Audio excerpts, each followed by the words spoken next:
Hello everybody and welcome to today's Sunday Q&A, which today is recorded to you on Friday morning at 10 to 10 from... Oh, you can't see that. There you go, Savers, Home Savers in Dunstable. Worse than Waitrose for waiting time. I'm going to be here forever. But before we go on that, as promised, Fuel Watch, straight into it. So, last week I had Watson's at 152.71, Motia at 150.54, XPress Fuels at 151.48, and UK Fuels at 154.75. So my best one last week was Motia at 150.54. Although watch out for the hidden surcharge with Motia. They're trying to stick £3 a week on you. Or £3, yeah, it's £3 a week for, or £1 a week for insurance or something like that. Check your bills. You might be paying for something you don't need. White Van Man had Watson's at 154.27. So my Watson's is still beating his, I don't know why. Silvery Fuels at 150.93. And Tate Fleet Drive Card UK Fuels at 150.57. And Mickey B saying, I don't even look at the prices anymore, I go straight to the pump. I don't know what we got this week. For a while it looked like it was going to be promising because they're going to open up the strait and let the oil through. But now that everyone's kicked off again and they can't even agree on a ceasefire, so I imagine it's going to be its usual scary self next week. But next week's prices, as always, will go down below in the comments, or if you're listening to this on the podcast, yes, it's a podcast, that will be in the comments too. So yeah, have a look. Right, so the introduction this week, like I say, I'm going to be here for a while. Today's job, it came up picking up out of Antill going to Dunstable. It's like 12 miles away from my house to back to my house, and I thought, and she said I'll send it through a Superdrug, and I went, oh, and I wanted to go, oh, I don't want Superdrug. And then I partly wanted to go, what's your waiting time? Because if you're going to tell me you're going to pay me £25 an hour after 2 hours, I don't want Superdrug. And then part of me thought it's Friday. And fuel being the price it is, and we can just have a day. I'll go around the corner, I'll pick up 2 pallets, I'll drive it back to the yard. What I'm hoping to do is I'm hoping to get it off relatively quickly. You know, I'm not being unrealistic. If I get out of here in 2 hours, I'm on a winner.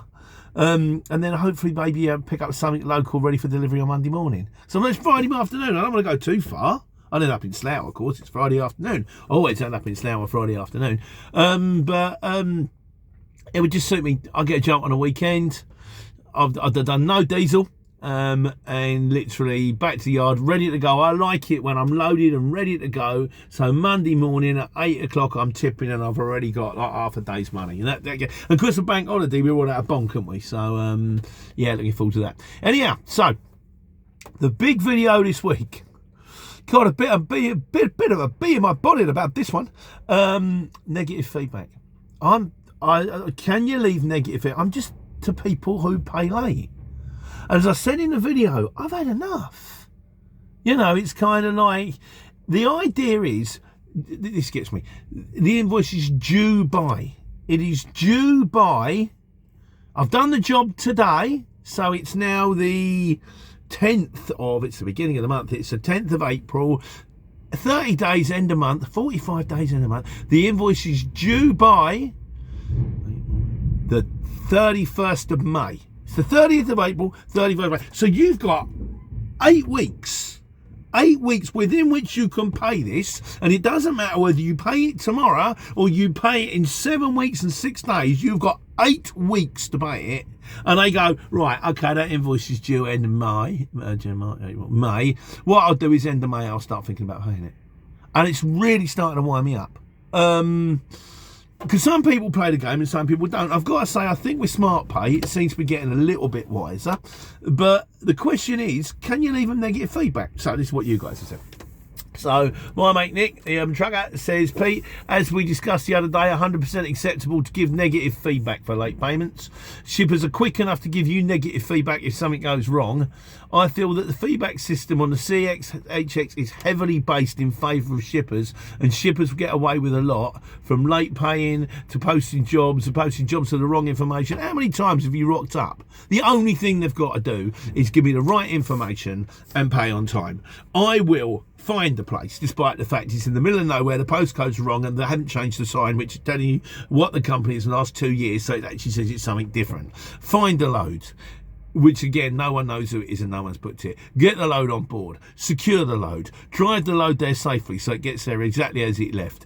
Find where it needs to go, get it off to exactly the right place in one piece and deliver it. And then all you've got to do is pay me on time. That's it. Alternatively, the other thing you might have to do is occasionally I ring up and go, yeah, I'm at the delivery point, I'm at the collection point, I need a reference number. Which if you haven't given me the reference number, that's your fault to start with. And it's like, well. Anyway, he says, they get a lot away posting ghost jobs, posting jobs with wrong information, not to mention the fly-by-night shippers who created to sort of create a company deliberately to sort of put a load of jobs out there, get the money in and then fold. I think, got to be honest with you, that really doesn't happen anymore. In the 18 months that I've now been running on the CX, I have so far, every single person has paid me. Admittedly, some pay late. Did I mention that? WCB overlooked. Shane Hardy says, if they deliver late, negative it. It'd be quick enough to give you negative if you collected. And this is the other thing. It's like you paid me 6 days late. If I delivered it 6 days late, you'd be screaming blue murder. So there you go. White Van Man says, is it acceptable to pay late? No. Can you leave negative feedback if they pay late? Yes. Should you leave negative feedback if they pay late? Probably not if you ever want to work for them again. It's a shipper's market. They can largely do what they want. Look how many shippers have appalling feedback but still manage to cover work. Shippers do hold all the power and we just have to lump it. And this is the bit that gets me. Right, we're coming. Yeah, so this is the bit that gets me. So, but yeah, they've got all the power because we're not a workers' cooperative. We're all individual. We decided we're not like live in the zoo people. We're surviving the jungle people, and we're predatory hunters. Each one of us there. This is not up the workers. This is every man for himself, and this is kind of the life that we chose. Like, you know. Having said that, there must be some kind of solidarity out there. So I've got a plan. I'm starting a new campaign, brothers. And the new campaign is the negative zone. It's the neutral zone, like in Star Trek, you know, where the Klingon warbird suddenly decloaks and you're in the oh no, we're not supposed to be here. We're in the neutral zone. Quick, reverse thrusters or something like that. It's like, so here's the plan. If they pay me late, but they pay me within a week late, I'm going to leave them neutral feedback. I'm going to make a list as well of people that have done it. If they pay me more than a week late, then it's negative feedback. Because I think that's fair. And if they go, well, you've left me negative feedback, you're never working for us again, I go, fine. All right. I'll go work with someone else. But if we all done it, because I know there is one particular shipper out there I've worked for before, and I looked at his feedback the other day and he's got 9 feedback on there, 5 negative. And instantly I think, they ain't been paid. It might not have been, just might have been a load of people got the hump with him. But I'm thinking, nope, I ain't touching that. Don't give me, you give me £1 million for a job. If I ain't going to get it, you promise me £1 million. If I ain't going to get it, don't matter, does it? So that's the plan. So these two are going to get neutral. And if they ring me up and go, you're going to be neutral for neutral, I'm just going to write neutral, paid late. Oh my God, it's only 4 days late. And I go, yeah. I said, the problem I've got is I can't give you positive feedback for paying late. I leave positive feedback for people who pay on time. If you're late, but you're only a little bit late, neutral. Will I work for them again? Yes. And can I give you positive feedback? Well, I can't really, can I? Because otherwise you're in the same group as the positive people. And you ain't positive. You had 8 weeks to do this. And maybe then, they'll pull their finger out. As it is, it might be a bit of a moot point because, as Mark Smith says, he said there should be a system where the CX gives them bad feedback for paying late, then it's taken out of your hands. That would be nice. And the White Van Man says 100%. This CX knows his stuff is now paid on Smart Pay.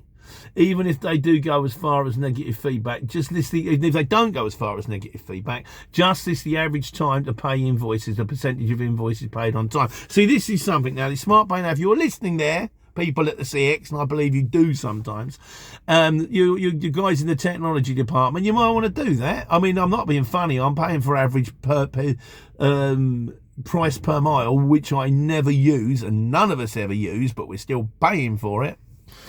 Stick something on there. I'm not interested in how much people are getting per mile. I know what I can get. I'm interested on how quickly people pay. And then you could have something going on there. You could have a little system, a little rating system, a 5-star, pays early, pays on time, pays late. And that would make a tremendous difference to shippers. Shippers probably won't like it. Some of them might. I know my mate Ian, he'd love it. He pays within 2 days. He would be getting quotes left, right and centre. Yeah, I'll do the job, get it over here. But yeah, that's interesting. So we'll see where it goes. But in the meantime, I am taking a stand. It's a bit like my wife said. There was a time I got turned over by a geezer and I did a removal job for him way back in the day. And he was a bad guy. He was he'd been in and out of prison. Turned out my mate who gave me the job didn't realise, and he basically I spent 3 days working for him, and he turned me over. He didn't pay me, and so I said, I'm not putting up with this. We have to send somebody in to have a word. And Lisa says, yeah, but what he's about? He's prison. Well, what if he decides to come back on us? Oh, I don't care. I'm not having it. He thinks he can get away with it. Yeah, he can't get away with it. As it was, the person who went to see him was well. He was a friend of mine, but he was a bit heavier. And the guy paid instantly, which is lovely. And if you want to know more about that story, which is kind of why I crowbarred it in, if I'm honest, the book's out. Now, if anyone's read the last book, Shall I Go On, Mum? Which is a cracking read if you haven't. That chapter is in it. But I have kind of reintroduced it because it's important to the story of what's gone on before. So the book is now out. It's the story of everything that happened to me from the second I turned the markets in, because I used to be a market trader, got a van, started on the courier exchange, went from being in a van to a lorry, and then having a business, and then getting turned over, and then having to go to work for the man, and then starting off my own again. It's out, it's on Amazon. I will do a proper video. I'm waiting for my mate to come back from Stag Do in Barcelona so we can put something on the website, and I will do a dedicated video. What would be nice if a few of you read it, and I could put a few reviews in there. I know a couple of you, so if anyone does read the book and wants to leave a review, good or bad, you know me, I'll always stick it out, I don't mind. But if you want to buy a copy, you can go to, it's available in all good bookstores.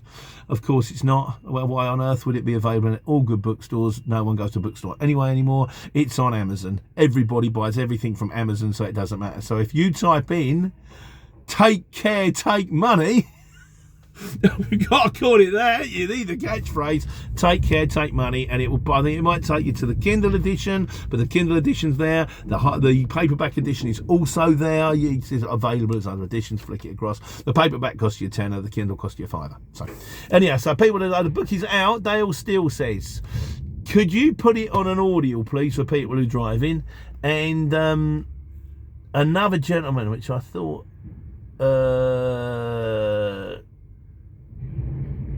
right, there's another gentleman who also said, could you put it on a thing we're driving on? I thought I wrote that down, but I haven't. Right, so there's the possibility. Yeah, the problem with putting it on Audible, doing an audio book, is I said, you got to record it though, haven't you? I mean, you bear in mind how long it takes you to read a book. For me to record it, it would take me 4 times as long, because first of all, you've got to read a bit, then you've got to familiarise yourself with it, then you've got to record it, then if you get it wrong, you've got to record it again, then you've got to process it, then you've got to put it up. So it's going to take forever. Although then I had a bit of a brainwave yesterday, and I had a word with Child. I talked to my technology correspondent, Molly, and I went, can you do the AI's, this AI's out here now, isn't it? Couldn't you turn a book, if I put the Google Doc into AI, can it give me an audio version? And apparently it can. How good it'll be, whether it's going to be like Stephen Hawkins reads Take Care, Take Money, available on Amazon right now. I don't know. So I'll have a look into it. If it's not too painful, I'll have a go. But you've got to bear in mind there's a lot going on. I'm also still trying to drive a truck.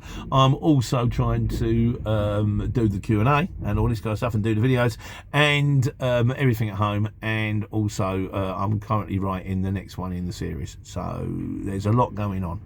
And I've got to start cutting the grass now because it's getting warmer. But yeah, I'll have a go. I will have a good. Byron Masters, he said, oh yeah, I did get one from Byron Masters. He says, hi Pete, good to hear you've got the book finished. I've been reading the first 2 books and found them to be a great read. Thank you, Byron. I've been a long time subscriber and find your story to be a truly fascinating one. Hope you Hope all is well on the way. Best of luck on the book's release. Thank you very much. Like I say, it's out there. I will do a dedicated video with links to this and links to, I might be able to do a link. Let's have a look, see if I can do a link. Do that one or that one? Probably the other one. Yeah, I'll do all that with Nigel. Get back off holiday, and that way, because also if you have any more information, like if you want to join the CX or if you need insurance, if you type Pete the Trucker into Google, that will take you to my website. There's stuff on there. There's also links to the first 2 books that are previously out, and there will be a link to the new one, Take Care, Take Money, soon as Nigel gets back from his 3 days in the Dordogne or somewhere with Nathan. Right. Oh, and Alexi says, Alexi Var says, Pete, I bought your book 2 days ago. It's a great read so far. Alexi Var, thank you. You were the first person to buy it. No one knew it was there, and he obviously just sort of took punt, and away he goes. So that's kind of all we got today. Sam Ridley said we got one on miscellaneous. Sam Ridley says, riggers all the way. Do you still have riggers or after a second-hand pair? I don't have a second-hand pair. No, I'm currently in, where are my boots? They're down there. I'm in the Timberland. I had a period a period of time of getting a lot of boots. I tried these ones and these ones and these ones. And now, rather than buying new ones, I'm just wearing my old ones out. But I'm currently in the Timberland ones. I had the Timberland Boondocks. They were brilliant, but they were so much money because they were from the States and they were just crazy money. I've now got Timberland Pros. They're all right. They're just boots, you know, they look a bit like Timberlands. I've got a steel bit coming through the toes now because they're worn out. I do like riggers for the on and offable bit, in the fact that, because I tend to drive now in, I've got slippers, or drive in my bare feet, because you don't need steels on all day, particularly when it gets warm. You've got a heavy, warm pair of boots on. And the thing about riggers is they're very often honourable. So you get in the distribution centre, or you get near the distribution centre, and you just like get your rigger, boom, boom. It's like putting on a big pair of wellies. They're not always that comfortable. If you've got to like walk up and down a distribution, oh, where's the goods in office, mate? It's over there, and it's like 300 yards away. I often find by the time I'm getting there, they're sort of scraping a bit. So maybe the right pair of riggers, but I fancy going back to riggers when I wear out these Timberlands. So that's it. Lovely, thank you very much. I hope you had a nice bank holiday. We're back in the swing of things. The next one, you've got 3 weeks to get your head down, and then you get another 3-day weekend. So 3 weeks, everybody, take care, take money.